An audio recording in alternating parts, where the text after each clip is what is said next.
ভারতবর্ষের অর্থনীতিকে আরো শক্তিশালী করার জন্য এই বাজেট ওয়েলকাম করছি।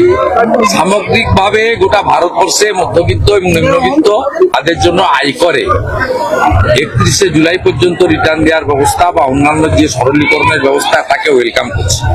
ক্যান্সার, ডায়াবেটিস, ব্লাড সুগার সহ অন্যান্য কিছু ব্যাধি আছে যেটা সংক্রামিত হচ্ছে প্রচুর মানুষের মধ্যে, তার ওষুধের দাম কমানোর ব্যবস্থা করা হয়েছে।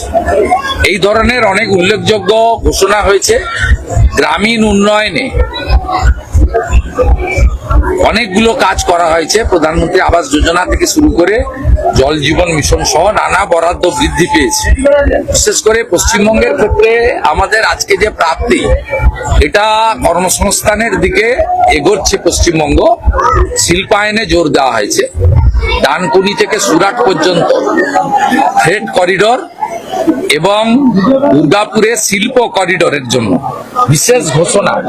পশ্চিমবঙ্গে গত 15 বছরে যে 6888টা শিল্প চলে গেছে এবং শিল্পে শ্মশান হয়েছে, শিল্প ছাড়া কর্মসংস্থান এবং রাজস্ব বৃদ্ধি হতে পারে না। সেই জায়গায় একটি নতুন দিশা আজকের এখানে দেওয়া হয়েছে।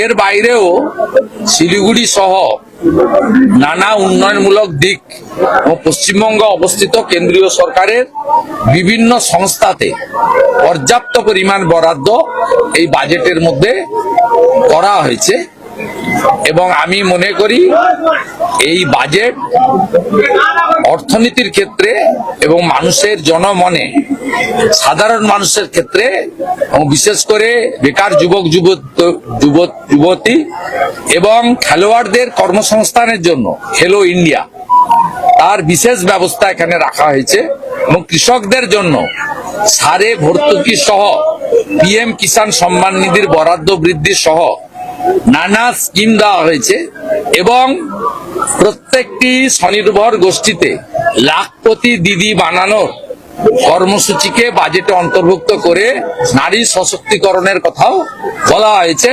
এক কথায় এই বাজেটকে স্বাগত জানাতে পারি।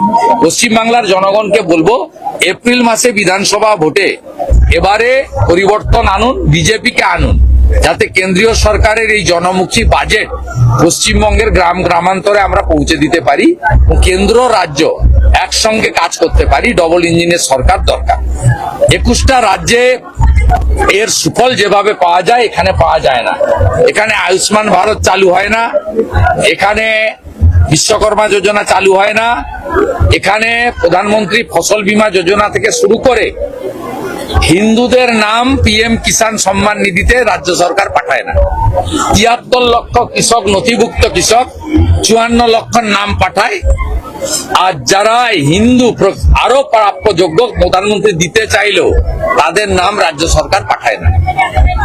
তাই পশ্চিমবঙ্গে এই বাজেটের যদি প্রপার সুফল নিতে হয়, বাংলার মানুষকে শুধু নন্দীগ্রাম জিতালে হবে না,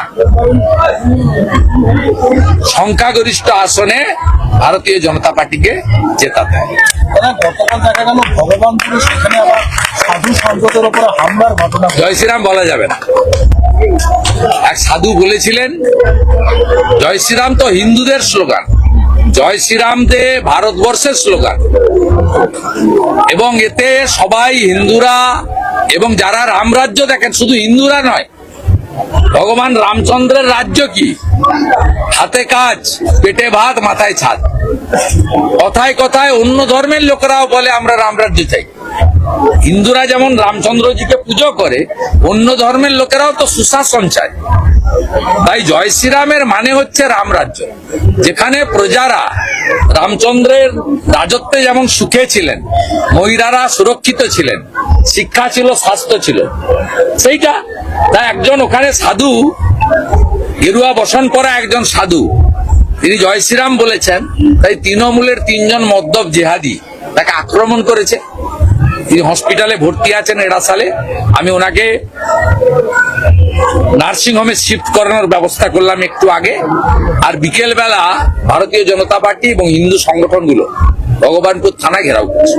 দাদা, এসআইআর ইস্যুতে দিল্লি যাওয়ার আগে ফের জাতীয় নির্বাচন কমিশনকে চিঠি মুখ্যমন্ত্রী।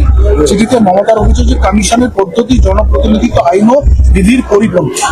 ওনার চিঠিতে এবারে এমোদের আক্রমণ করেছেন, মাইক্রো অবজারভাররা রেড ফ্ল্যাগ লাগিয়ে দিচ্ছে। এক একটা লোককে এই নন্দীগ্রামে ডেকেছে, তার 5টা ছেলে 3টা মেয়ে 8টা, তার নাম বলতে পারছে না।